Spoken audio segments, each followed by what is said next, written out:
Welcome, everyone. My name is Jessica Palm, a Public Information Officer here at Valley Medical Center's Command Center. And I'm here with Mike Hori, our Infection Prevention Specialist, as well as Lauren Steele and Javier Bobadilla from our Workplace Safety Office. We are going to be talking about the COVID vaccination today and whether or not you're on the fence about it and whether or not it's right for you. So let's get started with our discussion. Our first question is, I doubt it even works. Sure, I can open up with that. There have been several studies that showed it's effective, on average about 96% reduction in clinical illness after the vaccines in the general population. And additionally, the few people who are affected, the viral load can be reduced by up to 4 times, and this makes transmission less likely. The mRNA vaccines like Pfizer and Moderna appear to be effective against most strains, including all the variants. All the variants we're starting to see here. This is a really big topic right now because these are viruses that do mutate over time. And we are beginning to see different strains of this virus, which are clearly more transmittable. Particularly this one, B117, which is out of the United Kingdom, is highly transmittable, probably 1.5 to 1.7 times more transmittable than the one we got from Wuhan.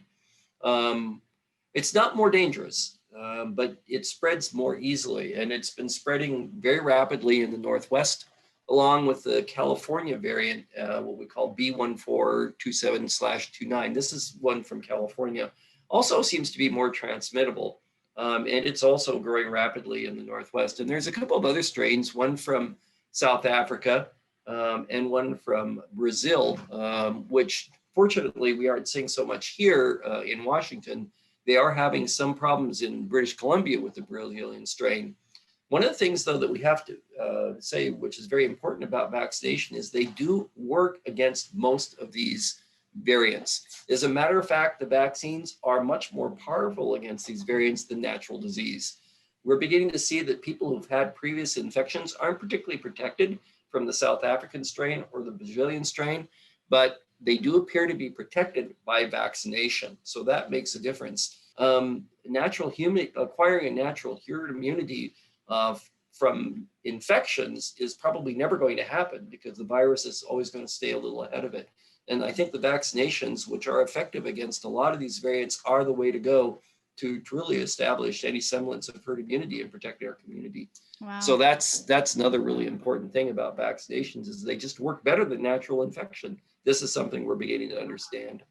And we've been following people having had the vaccination for up to 6 months, and there have really been no major side effects. And here at Valley alone, we have vaccinated over 45,000 people in our community, and less than 0.1% have had adverse reactions. And those folks who have had those reactions have been appropriately resolved so far. I just want to add that, some recent information from the CDC has come out, which looked at the number of breakthroughs on these vaccinations. And our first 77 million people that have gotten it, there have been 5,800 people who've managed to get the COVID infection after getting vaccinated. And of those, 394 have ended up in the hospital. So think about it, 5,800 people out of 77 million. That's a very, very small number of individuals. The point, right, is that people are concerned, well, I can still get COVID if I get the vaccine. But I mean, the likelihood that you're going to get sick to the point that you need hospitalization or death is just so small. And to be able to reduce that likelihood, that's where we want to be. We don't, if we can have people vaccinated, that if you're less likely to get that sick, I mean, that's really what we want to see. That's what we all want. It also seems like most people who are getting sick with COVID after having had the vaccination are, getting it from people who are unvaccinated. So if everyone is vaccinated, then the likelihood will get even smaller once we have herd immunity.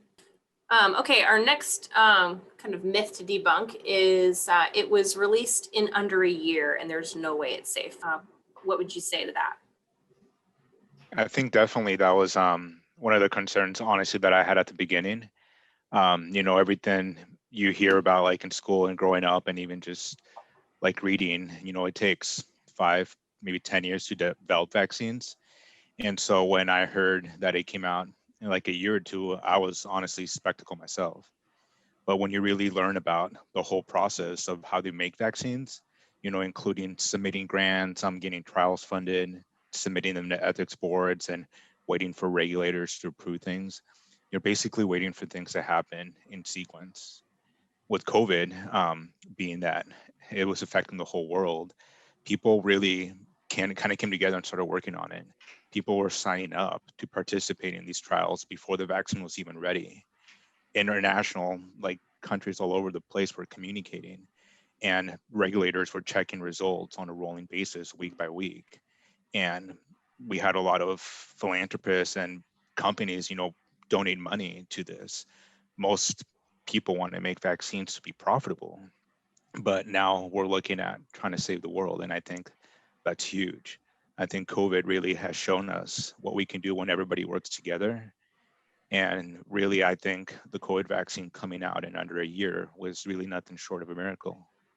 And ultimately, right, we've been vaccinating for a few months now. And I think that's the other thing too, is a lot of people might want to wait because they want to see if the people who are getting the vaccine are getting really sick or having some sort of crazy reaction that we didn't expect because they thought maybe the process wasn't safe to approve them ahead of time. And I think while we know that all of this measures, the safety measures were implemented, that's one great thing we're learning. We're also seeing that folks who have been vaccinated, I think, Dr. Hori, you can speak to this more than me, but I think we're hearing that there's very limited situations, and Javier mentioned this already, where people are actually having any of those reactions. So I feel like that's also showing us that the vaccines are safe, that we're not seeing any issues, and we've been vaccinating for at least a few months now, right?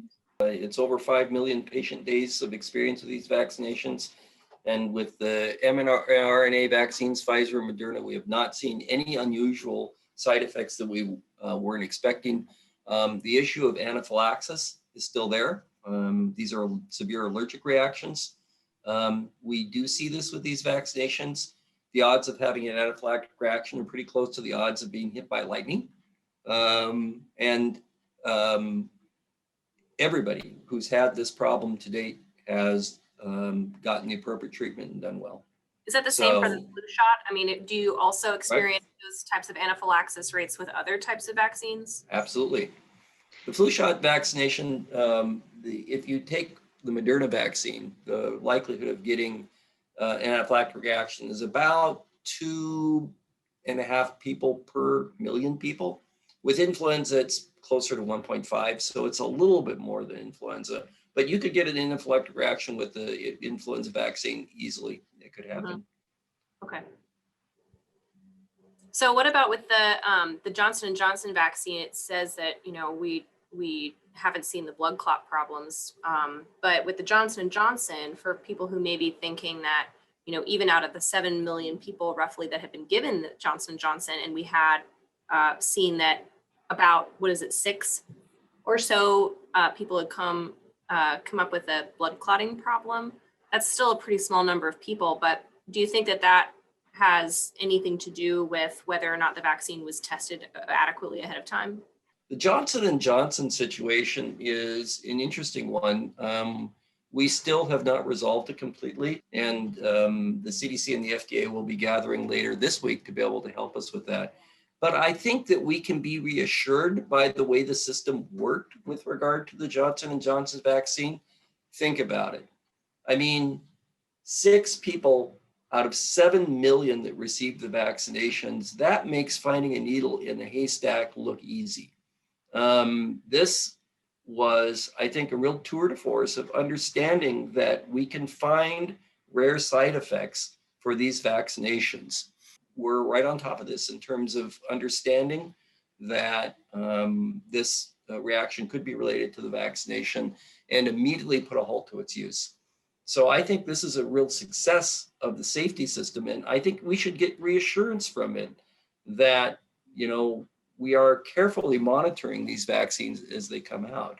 One of the things that I thought was really neat to go along with your point was when I got the vaccine, they provide you a method, I think it's called VSafe, right? Where you can just sign up quickly on your phone. And what it does is it texts me each day after my vaccine and says, hey, how you doing, right? Let us know if you've had any symptoms, what you're experiencing, both, normal reactions to the vaccine that they're expecting. They want to know if that's happening, but also anything else. Are you having any serious issues? Is it impacting your workday or your normal daily activities? And it just reminded me and made me feel comfortable that someone's checking in and, asking. Now, obviously, that was a completely optional process. Wasn't required to sign up for that check-in, but it reminded me, to your point, Dr. Hori, that there's a good process for checking and following up and seeing what the impacts of the vaccine are, if there are any.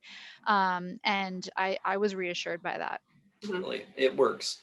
It works. I think we should be reassured that, we are really following for safety concerns with these vaccinations. Well, I'm also wondering, do these kinds of reactions, such as been seen with the Johnson & Johnson, does that happen with other vaccines too? Like new vaccines that come out, are there instances where, there's an adverse reaction for a couple of people and then kind of things halt? Is this something that's happened before? Is this normal?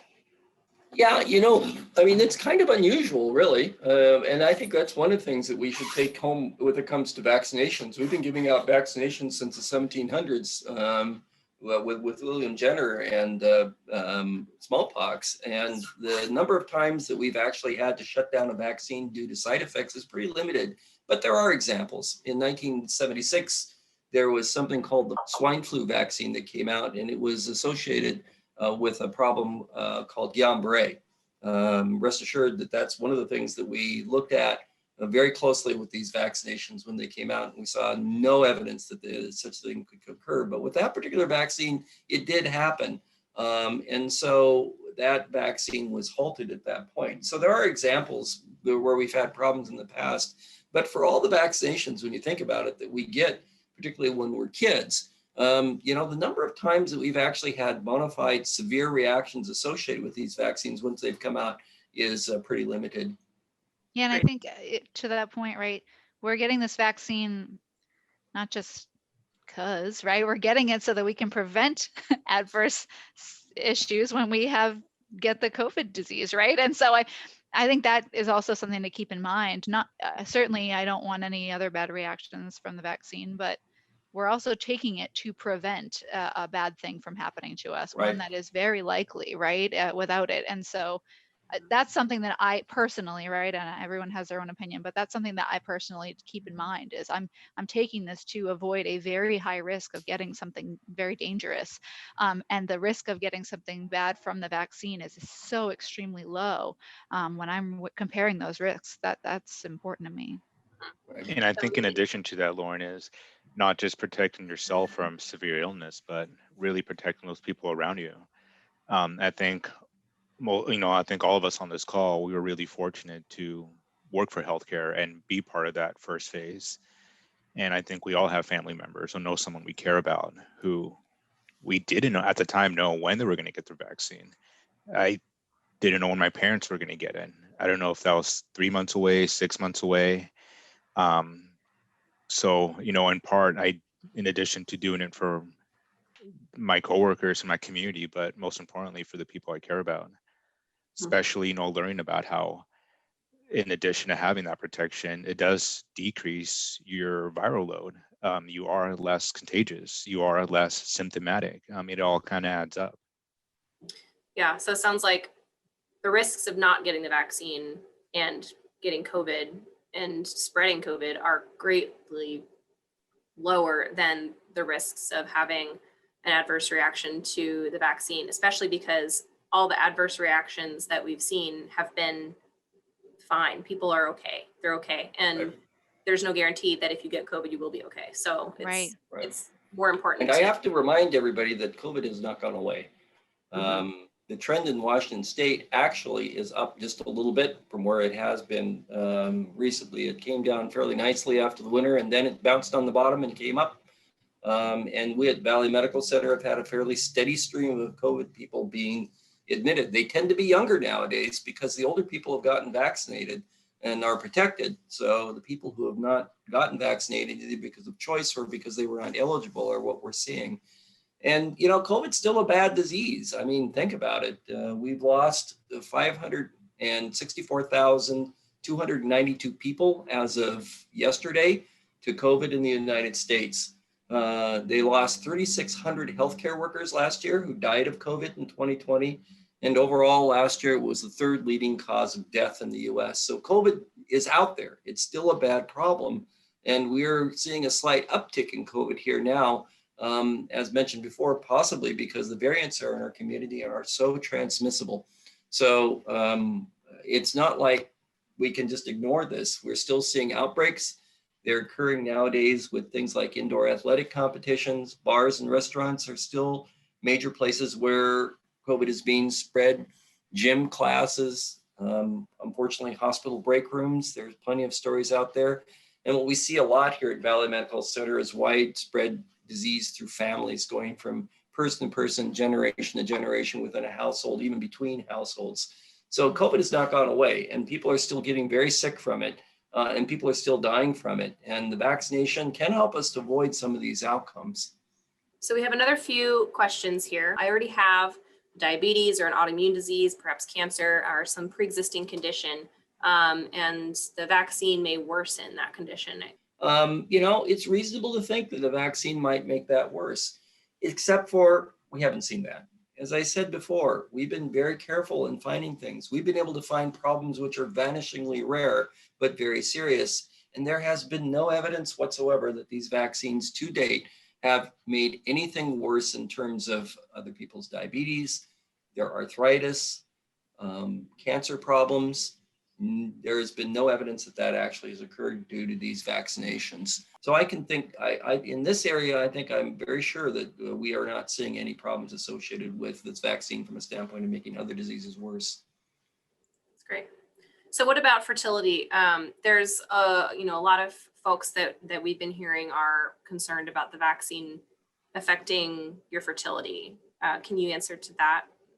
I have to just point out that there have been vaccinations around for 300 years. And, infertility as a side effect of vaccinations really has not been a problem that I'm aware of. There are things that we know about the vaccines. I feel very confident that, these vaccines aren't going to cause lethal problems. We haven't seen that. I feel very confident that it's not going to make other diseases worse. We have studied these vaccines with animals. Both the vaccinations now have been studied in animal models, and there has been no evidence that there's infertility associated with it. I suspect there's been a lot of pregnancies over the last 6 months in people who have been vaccinated. I mean, that's the way things are. There really hasn't been any signal that reports that there is infertility associated with this. If you look at things like immunity against proteins like syncytin, which are important for implantation of embryos within the uterus, there has not been any evidence that there's been any adverse association with that either in studied people. So at this point, although our information is incomplete, there does not appear to be evidence at all that there's infertility associated with these vaccinations. Do you know, is it being studied right now? Yes, we're watching that carefully. I mean, you can look at, as we get more and more people vaccinated, you can look at, the rate at which children are coming. You can see that on a population basis. So if there was any dip in terms of fertility, we would definitely see it. Particularly when it comes to, babies, we know that although pregnant women tend to do okay with COVID, we know that they're more susceptible to COVID because they are pregnant. And we also know that, babies, we see increased prematurity, smaller birth weight, and increased stillbirths associated with COVID disease if mothers get it while they're pregnant. And one of the things that we're learning now, which is a brand new and kind of exciting thing, is that women who are vaccinated while they're pregnant, and we've got 15,000 or so women who are carefully being studied once again for side effects associated with this, actually, their children are born with antibodies against COVID. The antibodies that are made by vaccination in the mom, just like they do with influenza, go to the baby, and it protects them for at least the first 6 months of their life against this disease. So, that's an advantage to being vaccinated.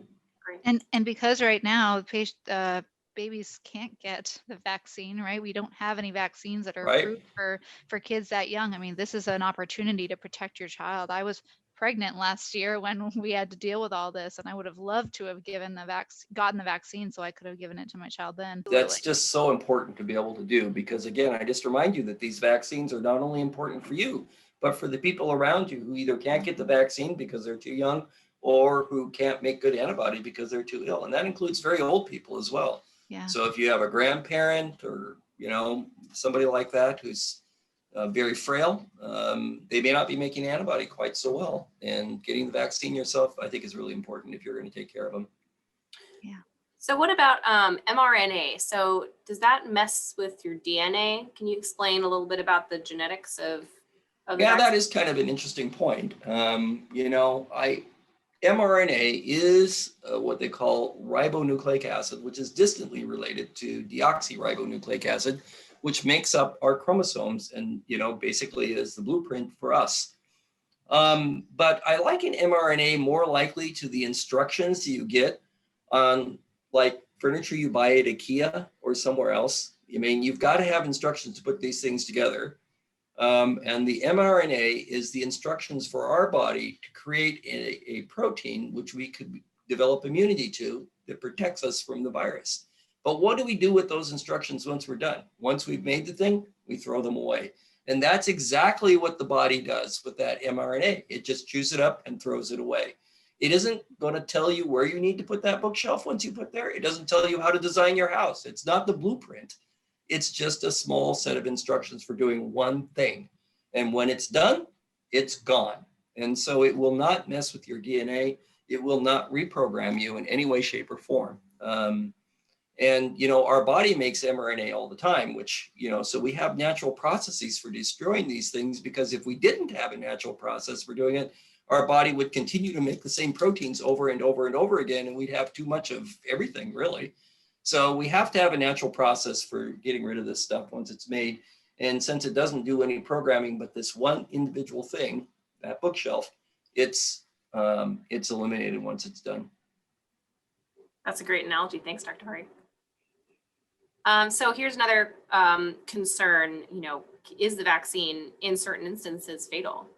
Yeah, well, we've talked about this a lot. We have given it out now to 212 million Americans right now. We're just a little tad over 50% of our entire population getting at least one vaccination. And we have not seen that in any of those people who have required that. And remember, we have a system that can find 1 in a million problems right now. And so, I think that if we were going to see that with these vaccinations, we would have seen it. And the Moderna and Pfizer vaccine seem remarkably safe. I mean, we've really gotten no signal of any severe problems associated with these vaccinations. Mm-hmm. They will not kill you. But So COVID can.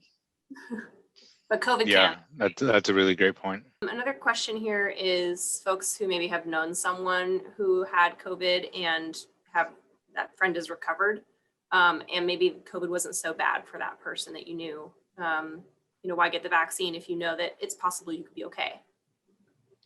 I mean, it's true. There are some people who have had COVID that either didn't have symptoms or they were very mild, but there were still a lot of people who got sick. I mean, there were a ton of people who died, right? We have to remember that.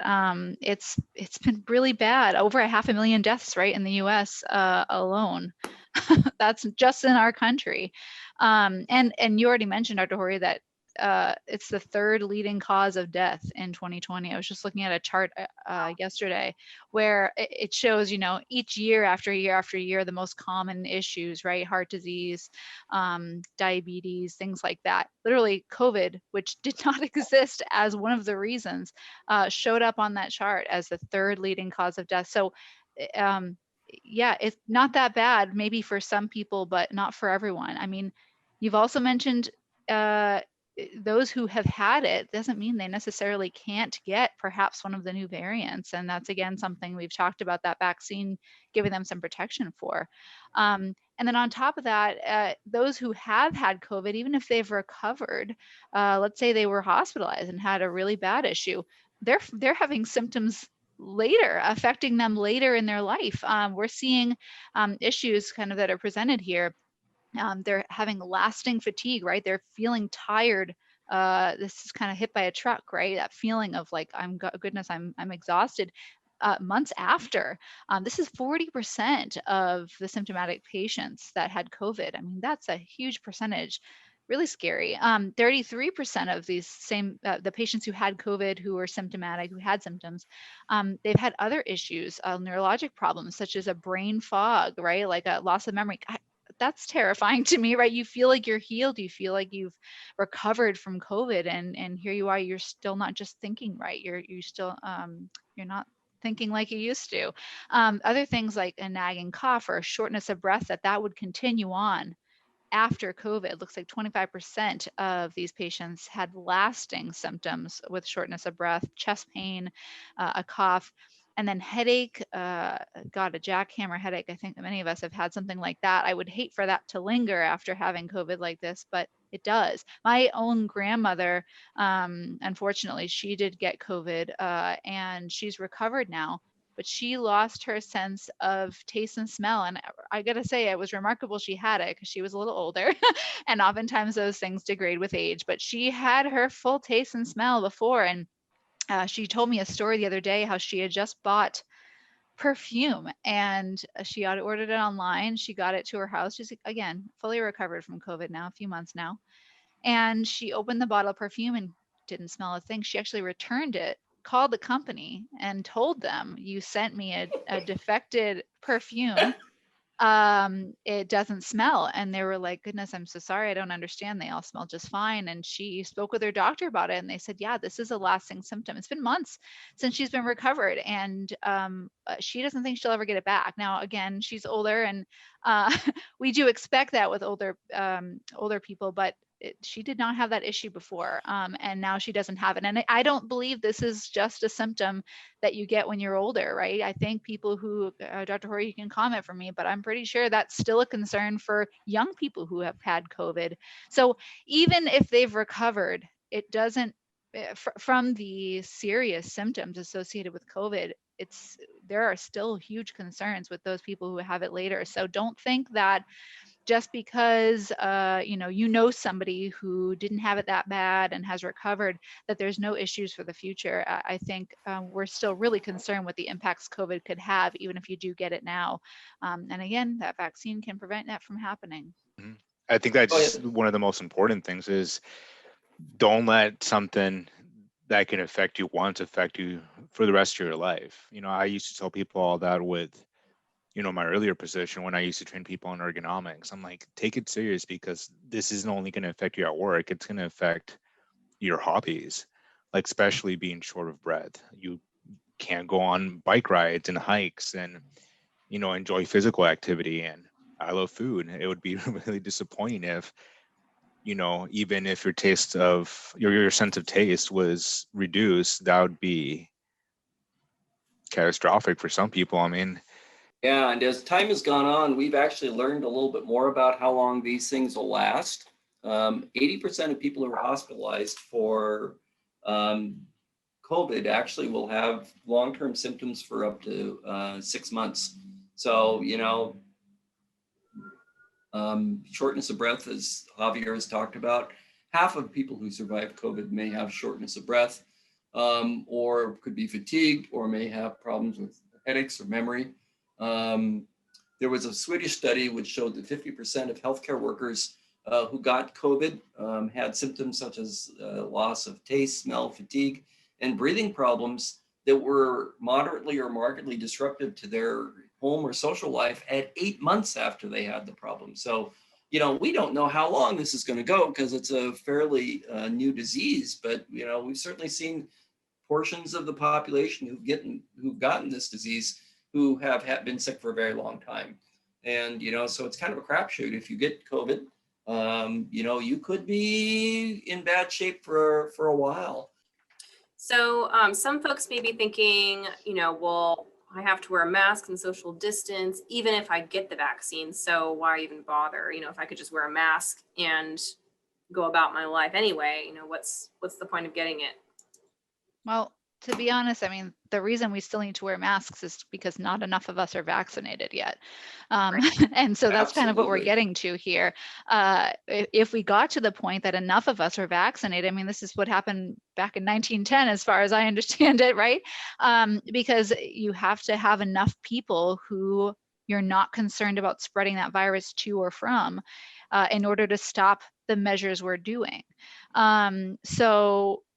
But again, those who are vaccinated, if you're not in a public space, right, where you could potentially infect other people, we know there are things we can do. In fact, that was the biggest motivator for me personally. Now I had a daughter last year. I couldn't see any of my family. And now I can actually go see them. They've been vaccinated.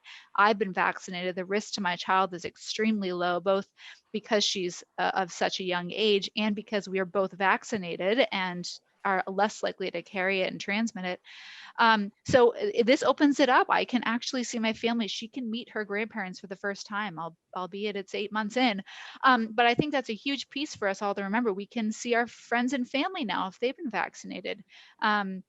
So we can spend time with young children. For those of you who might have, young family members that you wanted to see, if you're vaccinated, you're going to help reduce that risk for them.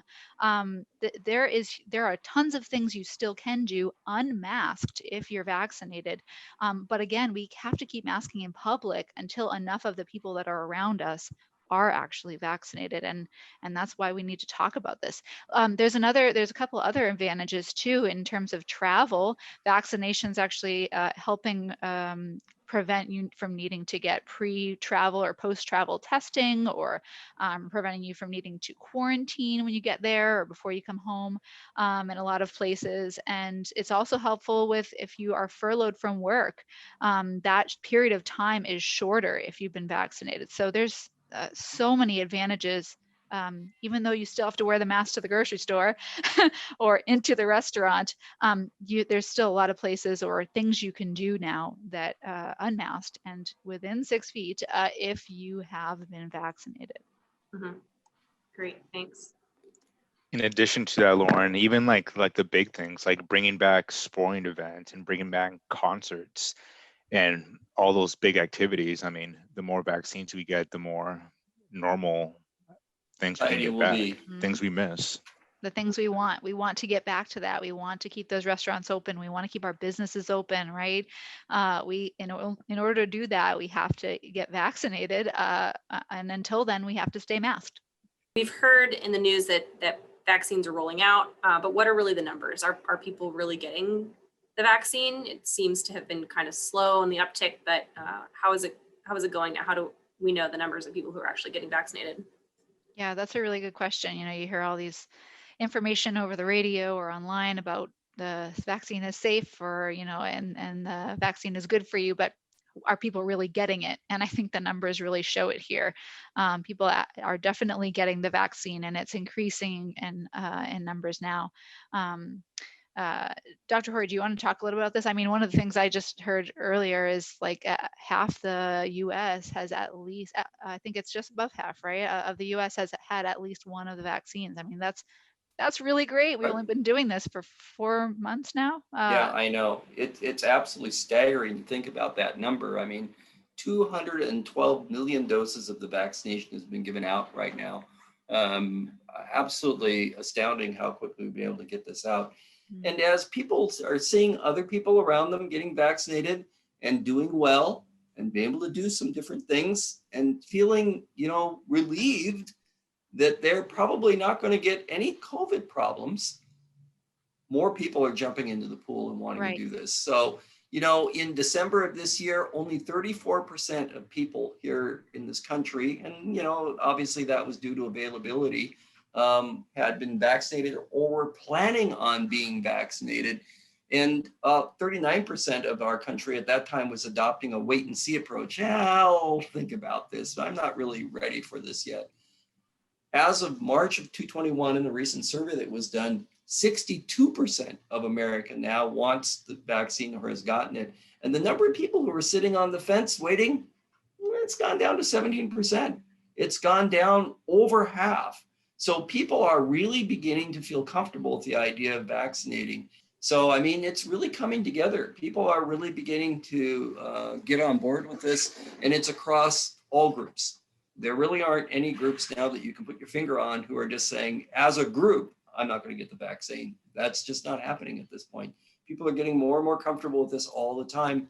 And, you know, as they see that it's working, that there are relatively few side effects, that they're, you know, able to feel freer and more relaxed, that they're not going to get this terrible problem, they're jumping into the pool.